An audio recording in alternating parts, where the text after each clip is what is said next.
మీరు ఎలాంటి బిజినెస్ చేస్తున్నా ఏఐ టూల్స్ ద్వారా మీ బిజినెస్ ని డబుల్ చేసుకోవచ్చు. జస్ట్ 49 రూపీస్కే ఏఐ టూల్. నమస్తే, వెల్కమ్ టు సుమన్ టీవీ. ప్రస్తుతం మనతో పాటు ఉన్నారు డాక్టర్ శిల్పి రెడ్డి, గైనకాలజిస్ట్. మరి మేడంతో మాట్లాడదాం. నమస్తే మ్యామ్. నమస్కారం మ్యామ్, చాలా మందికి ఒక డౌట్ ఉంది. డెలివరీ అయ్యాక wife and husband inter course ఎప్పుడు అవ్వచ్చు?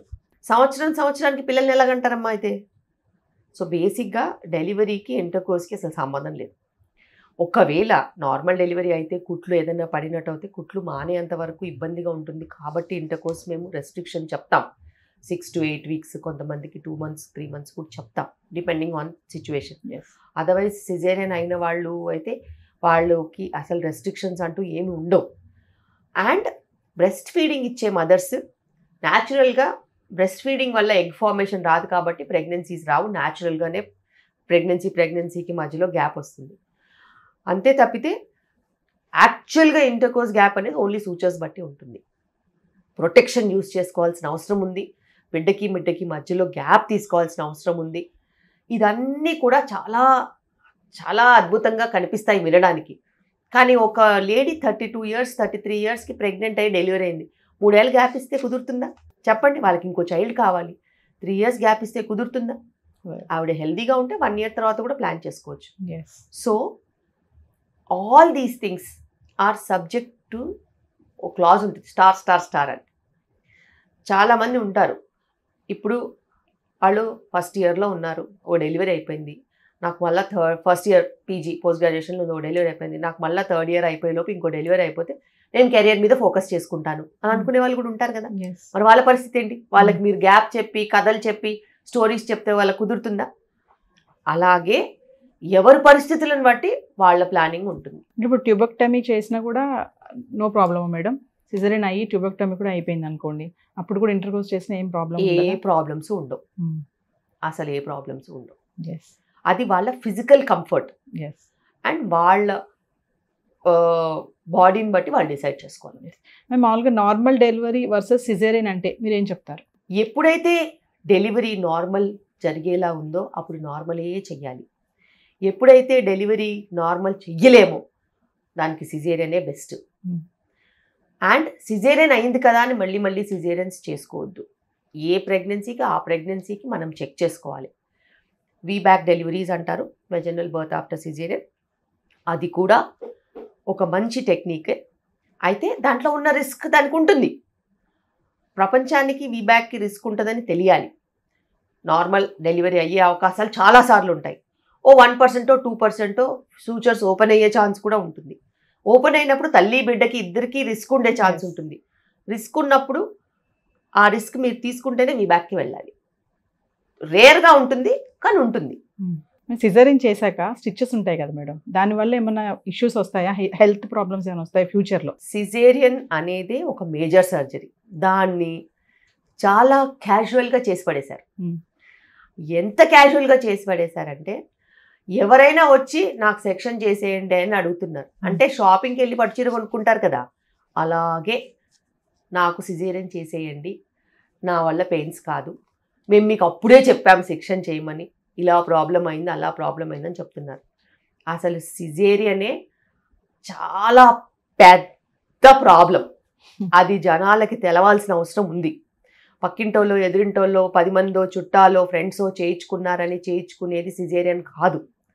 సిజేరియన్లో 6 layers ఓపెన్ చేసి సర్జరీ చేసి double the amount of blood loss for normal delivery ఎంత అవుతుందో సిజేరియన్లో డబల్ అయ్యి ఆపరేటివ్ ఇంటర్వెన్షన్ అయ్యి అబ్డామిన్ అంతా ఓపెన్ అయ్యి అనస్థీషియా ఇచ్చి ఇవన్నీ చేస్తేనే సిజేరియన్. దాన్ని చాలా క్యాజువల్గా చేసేసారు. చెయ్యడమే కాదు, అది ఇంకా ఓపెన్గా మాతోనే ఆర్గ్యూ చేస్తారు. ఈజీ అని కూడా అంటారు కదా మేడం, నాతోనే ఆర్గ్యూ చేస్తారు. ఎవరికి ఈజీ? చేసే డాక్టర్కి ఈజీ కాదు, ఇచ్చే అనస్థెటిస్ట్కి ఈజీ కాదు. ఎందుకంటే కాంప్లికేషన్స్ నార్మల్ డెలివరీ కంటే సిజేరియన్లోనే ఎక్కువ ఉంటాయి. కానీ పబ్లిక్కి అది పబ్లిసైజ్ అవ్వలేదు. అది ఒక కంఫర్ట్ సర్జరీ కింద అన్పాపులర్ చేయాల్సిన దాన్ని పాపులర్ చేశారు. ఎక్కడైతే నార్మల్ డెలివరీని పాపులర్ చేయాలో దాన్ని అన్పాపులర్ చేశారు. సో ఇదంతా కూడా ఒక గూడుపుటని లాగా ఎందుకు జరుగుతుందో కూడా తెలియట్లేదు. But to be very frank, సిజేరియన్లో లైఫ్ రిస్క్ చాలా ఎక్కువ ఉంటుంది. Life risk to a mother is high, even for a baby it's high than normal delivery. ఇప్పుడు ఒకవేళ సిజేరియన్ వల్ల ఈజీగా కంపేర్ చేసుకోవచ్చు. నార్మల్ డెలివరీలో 1% రిస్క్ ఉంటే సిజేరియన్లో అట్లీస్ట్ 2 to 3% రిస్క్ ఉంటుంది, డబల్ ద రిస్క్ ఉంటుంది. అయినా దాన్ని ఎవరు క్లారిటీగా చెప్పట్లేదు. బట్ ఎప్పుడైతే నార్మల్ డెలివరీ అయ్యే అవకాశం లేదో వాళ్ళకి నిజంగానే ఒక బ్లెస్సింగ్ సర్జరీ అనేది, blessing and life saving procedure both for the mother and the child. ఎన్ని సిజేరియన్స్ చేయొచ్చు మేడం? ఎన్ని సిజేరియన్స్ చేయొచ్చు అని కూడా మనం చెప్పలేము. ఎందుకంటే ఇప్పుడు నేను నా సర్జికల్ స్కిల్స్లో నేను కరెక్ట్ రిపేర్ చేస్తాను. మరి కరెక్ట్ రిపేర్ చేసినప్పుడు మళ్ళీ ప్రెగ్నెన్సీకి అవకాశం ఉంటుంది. మళ్ళీ ప్రెగ్నెన్సీ వచ్చినప్పుడు దాన్ని రిపేర్ చేసిన విధంగా కరెక్ట్గా రిపేర్ చేస్తే they can come back for another caesarean. అట్లా పర్సనల్గా వాళ్ళ చాయిస్లో వాళ్ళ రిస్క్ తీసుకోవాలి. అయితే ప్రతిసారి మనం సిజేరియన్ చేసినప్పుడల్లా ముందు సిజేరియన్ అయిన దానికంటే కొంచెం ముందు చేసుకోవాల్సిన అవసరం ఉంటుంది. And number of children, safety, health ఇవన్నీ చాలా పర్సనలైజ్డ్గా ఉంటాయి. That belong only to the husband and wife. There are communities who do not allow family planning. So వాళ్ళకి ఖచ్చితంగా ప్రెగ్నెన్సీస్ వస్తూనే ఉంటాయి. వాళ్ళు మా దగ్గరికి వస్తూనే ఉంటారు, మళ్ళీ సర్జరీస్ చేయించుకుంటూనే ఉంటారు. అది వాళ్ళకున్న ప్రాబ్లం. వాళ్ళ ప్రాబ్లమ్ని గుర్తించి వాళ్ళ సేఫ్టీని మనము తీసుకోవాలి. ఎందుకంటే వాళ్ళు ఫ్యామిలీ ప్లానింగ్ అన్నా, ట్యూబెక్టమీ అన్నా, వాసెక్టమీ అన్నా చేయించుకుంటే వాళ్ళ కమ్యూనిటీలో నుంచి వెళ్ళేస్తారు.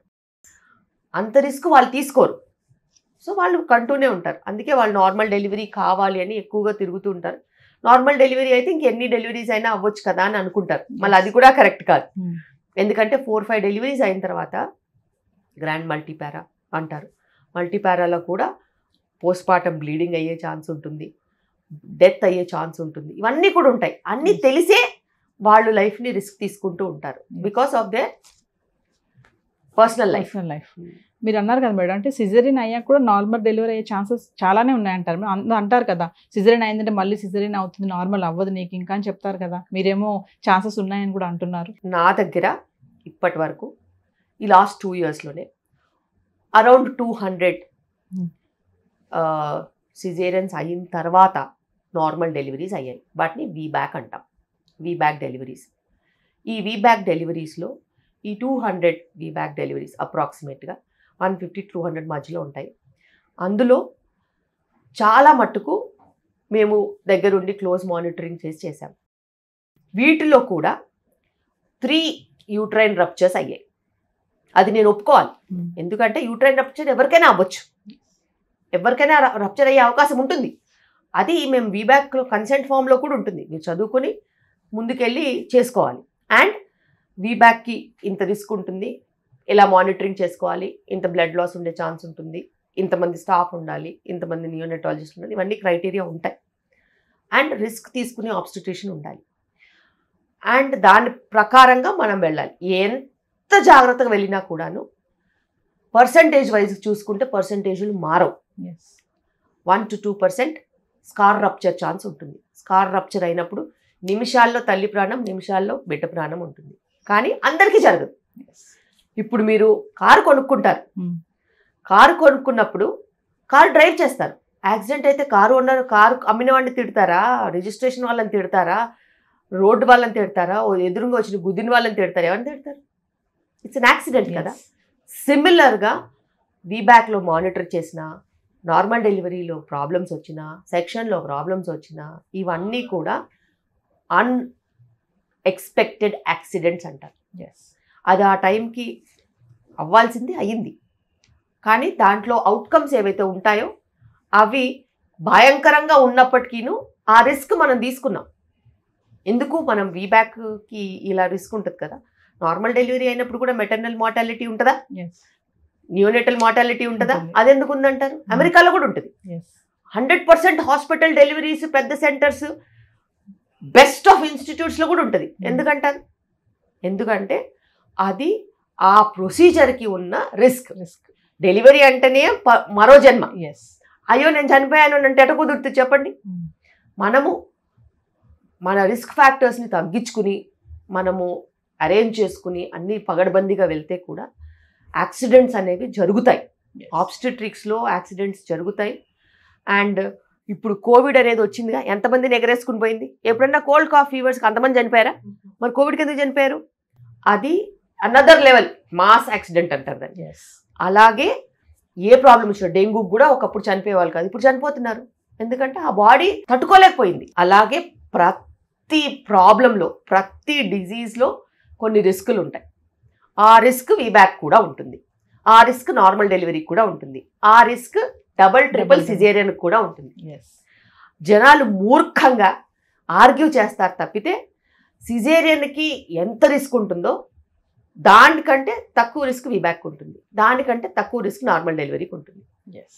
ఇది అసెండింగ్ ఆర్డర్. ప్రపంచవ్యాప్తంగా ఎవరు దీన్ని మార్చలేరు.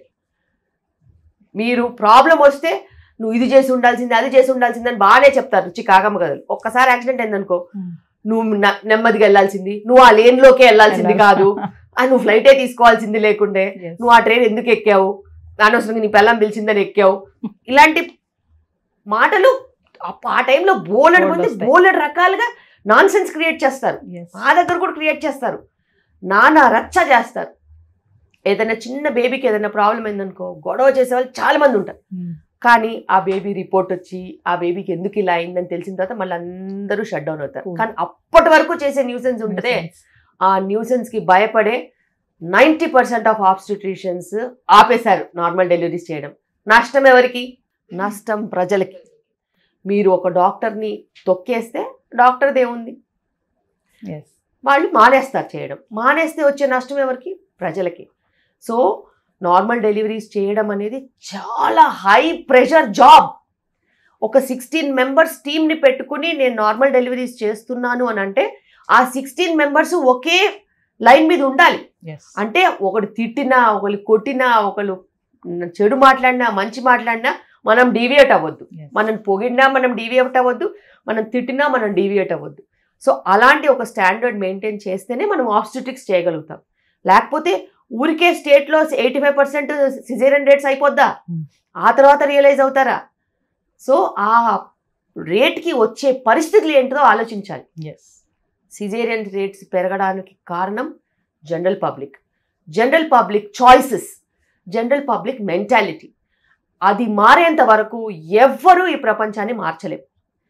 ఎప్పుడైతే నార్మల్ డెలివరీ వైపు మొగ్గు చూడటం మానేశారో, డబ్బుతో సర్జరీ చేసుకుని పిల్లల్ని కండామని ఊహించుకుంటున్నారో, అదే సేఫ్టీ అనుకుంటున్నారో, వ్యవస్థ మొత్తం మారిపోయింది.